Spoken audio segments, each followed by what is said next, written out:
বাংলাদেশের সাবেক প্রধানমন্ত্রী খালেদা জিয়ার জানাজা উপলক্ষে বেশ কিছু পদক্ষেপ নিয়েছে অন্তর্বর্তী সরকার। এর মধ্যে তার প্রতি শেষ শ্রদ্ধা জানাতে আসা সর্বস্তরের মানুষের অংশগ্রহণ নিশ্চিত করতে প্রয়োজনীয় প্রস্তুতি শেষ হয়েছে। এছাড়া বুধবার খালেদা জিয়াকে শ্রদ্ধা জানাতে আসা নারীদের জন্য জানাজার নামাজ আদায়ের বিশেষ ব্যবস্থা করা হয়েছে। মঙ্গলবার প্রধান উপদেষ্টার প্রেসউইং থেকে এ তথ্য জানানো হয়। এছাড়া আরও বলা হয়, বাংলাদেশ জাতীয়তাবাদী দল বিএনপির চেয়ারপারসন তিনবারের সাবেক প্রধানমন্ত্রীর ইন্তিকালে দেশব্যাপী গভীর শোকের আবহ বিরাজ করছে। তার প্রতি শেষ শ্রদ্ধা জানাতে আসা সর্বস্তরের মানুষের অংশগ্রহণ নিশ্চিত করতে প্রয়োজনীয় প্রস্তুতি গ্রহণ করেছে অন্তর্বর্তী সরকার। এই প্রেক্ষাপটে বেগম খালেদা জিয়ার নামাজে জানাজায় অংশগ্রহণ করতে ইচ্ছুক নারীদের জন্য বিশেষ ব্যবস্থা রাখা হয়েছে। জাতীয় সংসদ ভবনের দক্ষিণ প্লাজা ও মানিক মিয়া এভিনিউ এলাকায় নারীদের জন্য পৃথকভাবে এ বিশেষ ব্যবস্থার আয়োজন করা হয়েছে।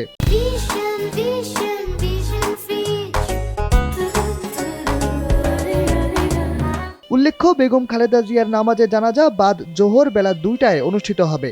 জানাজায় অংশগ্রহণে আগ্রহী সকলকে নিরাপত্তাজনিত কারণে কোনো প্রকার ব্যাগ বহন না করার জন্য অনুরোধ করেছে সরকার।